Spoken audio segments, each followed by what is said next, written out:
I think I need more pepper.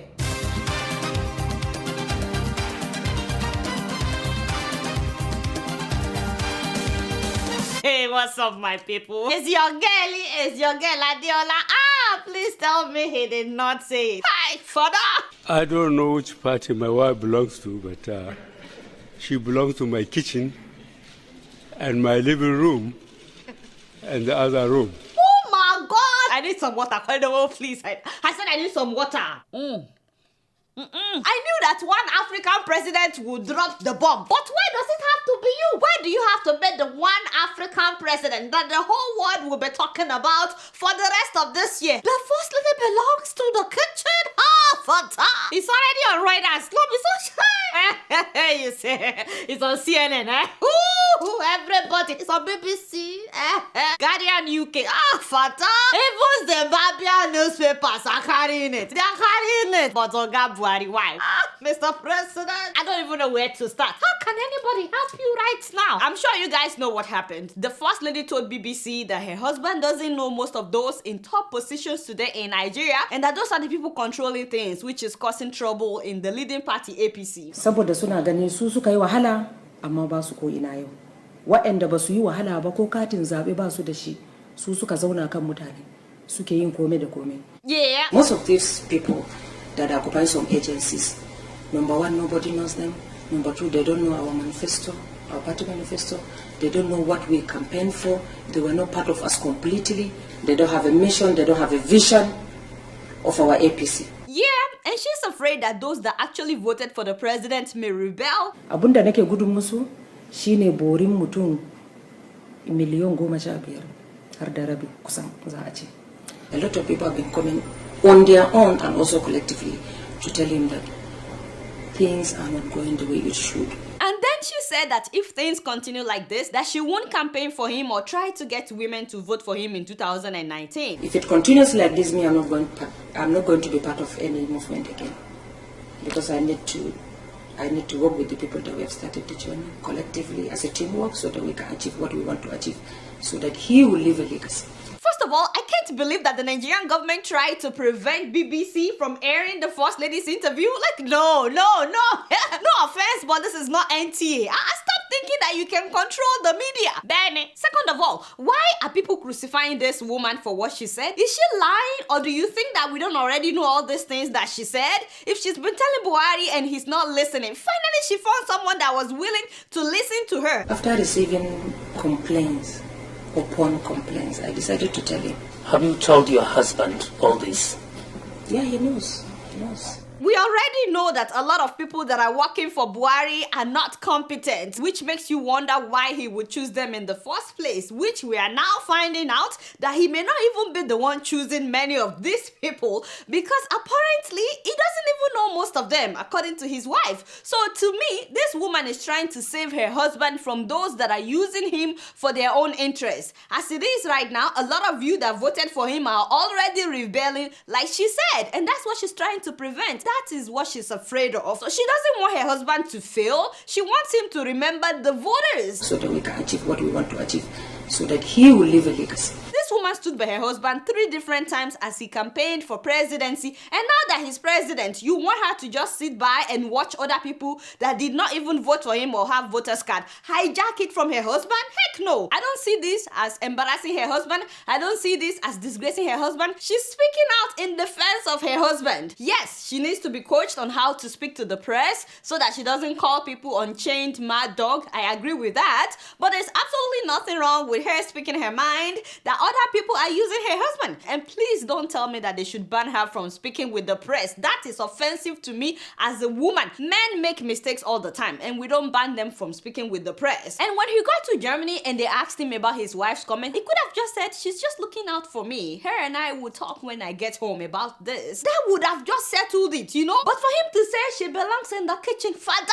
And then he said in the living room, you know, look good, be seen but not be heard. And then he said the other room. By the way, what does he mean by the other room? What happens in the other room, Mr. President?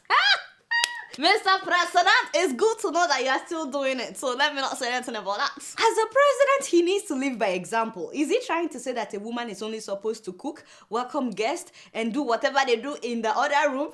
No, that is not correct. That is not correct. And you know, I was really offended when they said that he was only joking. I'm like, what kind of joke is this? Okay, so let's assume that he was joking. What kind of joke is that? From a president. No president has ever said this kind of thing. And if he was joking, then let him come out and say it. Say that you were joking. Say that you are sorry. Say that you didn't mean it. Say that a woman is so much more than the kitchen or the other room. Instead of that, this is what he said. Recently, your wife criticised your choices for top jobs, and you responded by saying, I don't know which party my wife belongs to, but she belongs to my kitchen and my living room.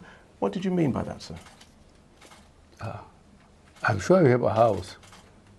You know where your kitchen is. Ooh, father! You know where your living room is. Yes. And I believe your wife is to look after that, even if she is working. And so that is your wife's function. It is to yes, to look your after house. me.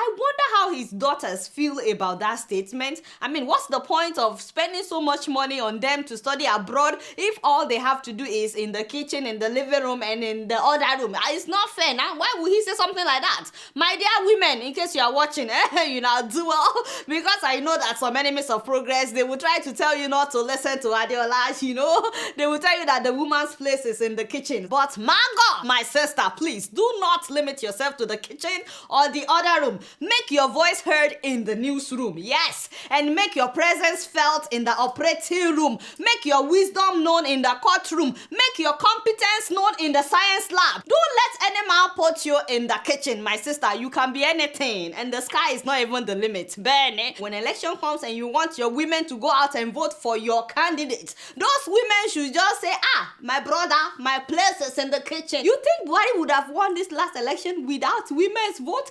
Heck no.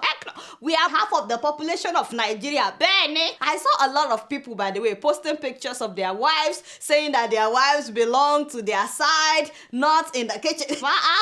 Senator Ben Bruce, this is Senator Ben Bruce and his wife. Hey, you guys need to go to the other room. And of course, our Pastor Renwo Mokiri Haba. You guys go to the other room. Even the president goes to the other room. But seriously, kudos to all the men that believe in their women. Kudos to you guys. Kudos to the men that believe in their daughters, the men that believe in their mothers, in their nieces, in their girlfriends, in their wives, because it takes a real man to genuinely want the very best and real progress for a woman. You know, from reading comments, I could tell that a lot of Nigerian men are still afraid of women being successful, women holding positions of authority, women challenging men. Some people are justifying demeaning women by saying that this is our culture. Some are using religion to justify it, Christianity and Islam. A lot of people have been quoting the Bible for me since I started this show. And you know, I understand that a lot of people don't like to change, especially when the culture favors them, when the belief favors them. They don't want it to change. So I know it will take time. But like I said before on this show, nobody chose to be a man or a woman when they were born, and neither one is superior to the other. It is whatever you do with your life that matters. And please don't let your sex, your gender, don't let it ever limit you. If you're a man or a woman, please don't let anybody tell you that, oh, this is what you can do or this is what you cannot do because of your gender. I thought that it's very ironic that Mr. President went to Germany where a woman is in charge. Who? A woman? One of the most powerful women, not just in Europe, but in the whole world. I mean, when you look at Forbes list of 100 most powerful women in the whole world, this woman is number one. Even Hillary Clinton is number two. And he went to Germany to seek for a woman's help regarding the internally displaced people in Borno State, security in Nigeria, and he went there to beg this woman for investment in Nigeria. And right in her presence, he said that his wife belongs in the kitchen. Like, really, Mr. President, you know, I'm going to say this again. I know I've said it before. Maybe you didn't take me seriously, but maybe now you will consider it. I'm on speed dial. You know, your girl is on speed, and everybody knows my number. Yes, I'm a woman. It's okay. I'm not going to look down on you for asking for my advice. But please, I'm begging you, Mr. President. Next time, before you know, wherever you go, call me. I'm on speed dial. You guys know I don't know much. Guess what? I'm just keeping it real. Growing up in Kenya, my sister and I were very close. But like any sisters, we fought a lot. She always got new clothes, and I always got hand-me-downs. Now she's putting her children through school in Kenya. We still fight sometimes, especially when I send money for the kids. I tell her, buy some clothes for the younger one, and we both laugh. With nearly 500,000 locations, our app and online, this is moving money for better. Alright y'all, it's been real and I'm keeping it real right up in here. Don't forget to follow me on Facebook, Twitter, and Instagram. Until next week, I'm gonna see y'all later. Peace out!